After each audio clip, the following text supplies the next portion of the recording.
नमस्कार दोस्तों, welcome to the session of wellness wonder and learning. आज मैं आपको प्राथमिक स्कूलों में शिक्षा की गुणवत्ता में सुधार और टेक्निकल नॉलेज को किस तरह से इंटीग्रेशन किया जाए उसमें ये मैं बतलाने जा रहा हूँ। प्राथमिक स्कूलों में एजुकेशन की क्वालिटी में सुधार काफ़ी आवश्यक है और इस सुधार के लिए हम इसमें जो न्यू टेक्नोलॉजी है उसकी नॉलेज को हम इसमें अगर इंटीग्रेट कर देते हैं, शामिल कर देते हैं, तो ये एक शिक्षा में एक रिवोल्यूशन ला सकता है।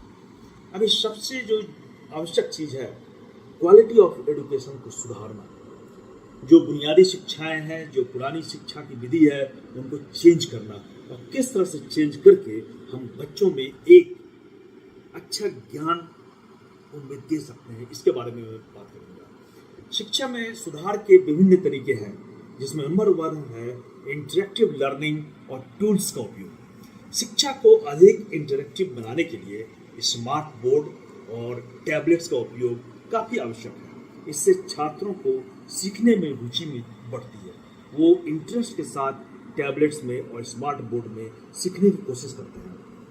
उदाहरण के लिए दिल्ली के स्कूल में टैबलेट्स के जरिए पढ़ाने से छात्रों के प्रदर्शन में, उनके अचीवमेंट में 20% की वृद्धि पाई गई है।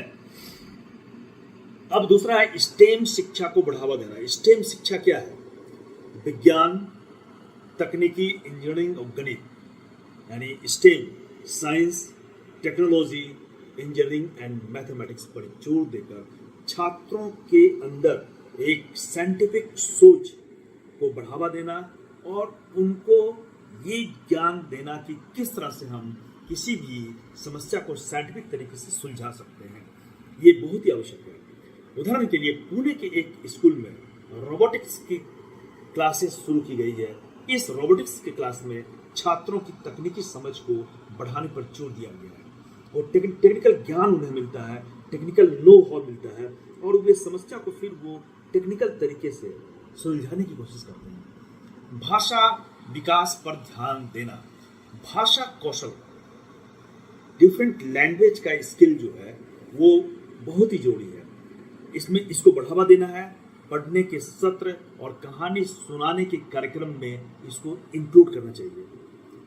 फॉर एग्जाम्पल, कलकत्ता के स्कूल में लाइब्रेरी की सुविधाओं को बढ़ाया गया है, जिससे छात्रों की पढ़ने की आदत में सुधार हुआ है। लाइब्रेरी की सुविधा से छात्र जो है पढ़ने की आदत जो है वो विकसित करते हैं और इससे वहाँ बहुत तरह की ऐसी पुस्तकें मिलती है, बहुत तरह के ऐसे लैंग्वेजेस में उनको ज्ञान प्राप्त होता है। पुस्तक पढ़ने से उनका ज्ञान बढ़ता है। अब है टेक्निकल नॉलेज का इंटीग्रेशन किस तरह से करें।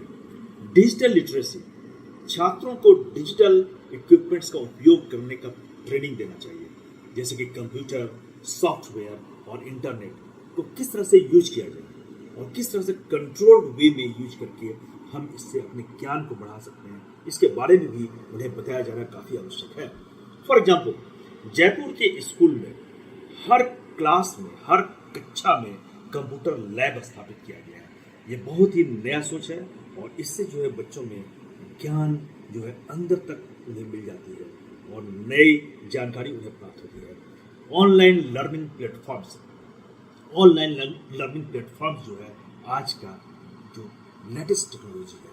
छात्रों को ऑनलाइन लर्निंग प्लेटफॉर्म और एजुकेशन ऐप के द्वारा हम उनको पढ़ने पर प्रोत्साहित कर सकते हैं। फॉर एग्जाम्पल, मुंबई के एक स्कूल में छात्र जो है मैथमेटिक्स और विज्ञान के लिए खान एकेडमी का उपयोग कर रहे हैं। ये जो है काफ़ी अच्छा है और इससे बच्चे को समझने में काफ़ी आसानी होती है। तो इन सुझावों को अपनाकर हम प्राइमरी स्कूल्स में एजुकेशन की क्वालिटी में काफ़ी सुधार ला सकते हैं और छात्रों को आज की दुनिया की तकनीक के लिए हम तैयार कर सकते हैं। अब एक पर्टिकुलर शिक्षा को और अधिक इंटरेक्टिव बनाने के लिए क्या तरीके अपनाए जा सकते हैं, इस पर मैं आज कुछ विशेष बताने जा रहा हूँ। टेक्निकल इक्विपमेंट्स का उपयोग, टेक्निकल क्या एप्लीकेशंस हों। शिक्षा में टेक्निकल एप्लीकेशंस जैसे इंटरेक्टिव व्हाइट बोर्ड्स, टैबलेट्स और एजुकेशनल सॉफ्टवेयर का इस्तेमाल करके छात्र को अधिक सक्रिय रूप से इसमें शामिल किया जा सकता है। वो ज़्यादा अट्रैक्ट होंगे और उनकी एक्टिविटी जो है ज़्यादा बढ़ जाएगी। इससे छात्रों को विशेष सामग्री के साथ प्रैक्टिकल रूप में जुड़ने का मौका मिलता है। प्रैक्टिकली वो समझते हैं कि ये क्या चीज़ है। सामूहिक गतिविधियां, छात्रों को समूह में बांटकर, एक डिफरेंट ग्रुप्स में बांटकर विभिन्न प्रोजेक्ट्स पर काम करने के लिए कहा जा सकता है। यह ग्रुप जो है सीखने को बढ़ावा देता है और छात्रों के बीच एक कम्युनिकेशन और टीम वर्क को ये बढ़ावा देता है। छात्र जान पाते हैं कि कम्युनिकेशन किस तरह से किया जाए और टीम वर्क किस तरह से किया जाए। रोल प्लेइंग और सिमुलेशन, रियल लाइफ में स्थितियों को कक्षा में पुनर्निर्मित करना, रियल लाइफ के प्रॉब्लम्स और स्टेटस जो है, स्थिति जो है, उनको क्लास में फिर से लाना और छात्रों को सीखने के लिए अनुभव के द्वारा, इनमें रियल लाइफ में जो अनुभव होते हैं उसको यहाँ पर प्ले करके एंटरटेनमेंट के द्वारा उन्हें सीखने पर विशेष जोर दिया जा सकता है। इससे छात्र जो है अंदर तक समझ जो है उनकी बढ़ेगी और गहराई से ये समझेंगे तो फिर इसका एप्लीकेशन वे आगे अपने रियल लाइफ में कर पाएंगे। इंटरेक्टिव क्वेश्चन आंसर्स एंड खेल प्ले, शैक्षणिक खेल और क्वेश्चन आंसर्स छात्रों को प्रोत्साहित करते हैं, उन्हें एक्टिव रूप से सीखने की ओर बढ़ावा देते हैं। लर्निंग जो प्रक्रिया है इसमें बढ़ावा मिलती है और इससे जो है एंटरटेनमेंट भी मिलता है और नई जानकारी भी मिलती है।